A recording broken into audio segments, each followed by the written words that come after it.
بسم اللہ الرحمن الرحیم۔ السلام علیکم ناظرین، آپ دیکھ رہے ہیں اردو ٹائم نیوز اور میں ہوں آپ کی میزبان۔ آئیے بڑھتے ہیں آج کی اہم خبروں کی جانب۔ سب سے پہلے بات کرتے ہیں پنجاب حکومت کے ایک اہم اقدام کی۔ پنجاب کی خواتین کو معاشی طور پر خود مختار بنانے کے لیے شی تھریڈز پروگرام کا آغاز کیا گیا ہے، جس کے لیے 310 ملین روپے مختص کیے گئے ہیں۔ اس پروگرام کا مقصد خواتین کو ہنر سکھانا، روزگار کے مواقع فراہم کرنا اور انہیں کاروباری میدان میں آگے بڑھنے کے قابل بنانا ہے۔ حکومتی حکام کے مطابق اس منصوبے سے ہزاروں خواتین کو فائدہ پہنچے گا اور وہ اپنے خاندان کی مالی معاونت بھی کر سکیں گی۔ دوسری خبر لودھراں سے ہے، جہاں ایک افسوسناک واقعہ پیش آیا۔ گٹر کی صفائی کے دوران 2 مزدور جان کی بازی ہار گئے۔ ابتدائی اطلاعات کے مطابق مزدور حفاظتی سامان کے بغیر گٹر میں اترے تھے، جہاں زہریلی گیس کے باعث ان کی حالت خراب ہوئی اور وہ جان بر نہ ہو سکے۔ واقعے کے بعد مقامی انتظامیہ نے تحقیقات شروع کر دی ہیں، جبکہ مزدوروں کے اہل خانہ انصاف کا مطالبہ کر رہے ہیں۔ اب چلتے ہیں سندھ کی ضلع تھرپارکر، جہاں ایک اونٹنی پر مبینہ تشدد کا واقعہ سامنے آیا ہے۔ اطلاعات کے مطابق تشدد کے باعث اونٹنی کی ایک آنکھ ضائع ہو گئی۔ جانوروں کے حقوق کے لیے کام کرنے والی تنظیموں نے واقعے کی شدید مذمت کرتے ہوئے ذمہ دار افراد کے خلاف سخت کارروائی کا مطالبہ کیا ہے۔ سوشل میڈیا پر بھی اس واقعے پر شدید رد عمل دیکھنے میں آ رہا ہے۔ کراچی کے شہری ایک بار پھر گیس کی قلت اور غیر اعلانیہ بندشوں سے پریشان ہیں۔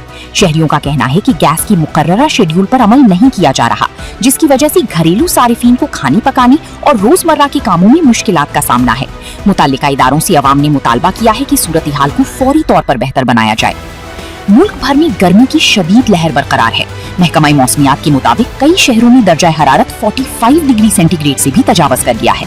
ماہرین نے شہریوں کو غیر ضروری طور پر دھوپ میں نکلنے سے گریز کرنے، زیادہ پانی پینے اور احتیاطی تدابیر اختیار کرنے کی ہدایت کی ہے، تاکہ ہیٹ سٹروک جیسی خطرناک مسائل سے بچا جا سکے۔ اب رخ کرتے ہیں غزہ کا، جہاں انسانی بحران مزید سنگین ہوتا جا رہا ہے۔ رپورٹس کے مطابق ہزاروں مریض مناسب علاج سے محروم ہیں، جبکہ ادویات اور طبی سہولیات کی شدید کمی کا سامنا ہے۔ بین الاقوامی امدادی اداروں نے خبردار کیا ہے کہ اگر فوری امداد نہ پہنچائی گئی تو صورتحال مزید خراب ہو سکتی ہے۔ بین الاقوامی خبروں میں امریکہ نے دعویٰ کیا ہے کہ اس نے ایرانی میزائلوں اور ڈرونز کو ناکام بنانے میں کامیابی حاصل کی ہے۔ امریکی حکام کے مطابق دفاعی نظام نے ممکنہ خطرات کو بروقت روک لیا، تاہم ایران کی جانب سے اس حوالے سے مختلف موقف سامنے آ رہا ہے اور صورتحال پر عالمی برادری گہری نظر رکھے ہوئے ہے۔ ادھر اردن نے بھی دعویٰ کیا ہے کہ اس نے اپنی فضائی حدود میں داخل ہونے والے ایرانی میزائلوں کو تباہ کر دیا۔ اردنی حکام کا کہنا ہے کہ ملک کی سلامتی کے لیے تمام ضروری اقدامات کیے جا رہے ہیں اور فضائی دفاعی نظام مکمل طور پر فعال ہے۔ اسی تناظر میں ایک اور اہم پیش رفت سامنے آئی ہے۔ ذرائع کے مطابق ایران کے خلاف ممکنہ کارروائی سے قبل سابق امریکی صدر ڈونلڈ ٹرمپ اور اسرائیلی وزیر اعظم بنیامین نیتن یاہو کے درمیان رابطہ ہوا۔ سیاسی مبصرین اس رابطے کو خطے کی موجودہ صورتحال کے تناظر میں اہم قرار دے رہے ہیں۔ اب چلتے ہیں سعودی عرب، جہاں الجوف ریجن میں ترش پھلوں سے حاصل ہونے والی شہد کی پیداوار کی نئی سیزن کا آغاز ہو گیا ہے۔ یہ شہد اپنی منفرد ذائقے اور غذائی خصوصیات کی وجہ سے مقامی اور بین الاقوامی مارکیٹ میں خاص اہمیت رکھتا ہے۔ شہد کی پیداوار سے مقامی کسانوں اور شہد کے کاروبار سے وابستہ افراد کو بھی فائدہ پہنچنے کی توقع ہے۔ سعودی عرب کے علاقے جازان میں پہلی بار نیلی چائے کی کاشت کا آغاز کیا گیا ہے۔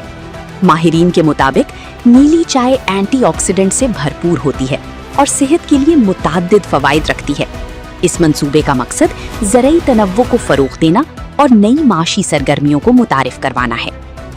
سعودی عرب سے ایک اور اہم خبر یہ ہے کہ ملک میں اسلامی دور سے تعلق رکھنے والے اہم آثار قدیمہ دریافت ہوئے ہیں۔ ماہرین آثار قدیمہ کا کہنا ہے کہ یہ دریافتیں خطے کی تاریخی اور ثقافتی اہمیت کو مزید اجاگر کریں گی اور اسلامی تاریخ کے کئی پہلوؤں پر نئی روشنی ڈالیں گی۔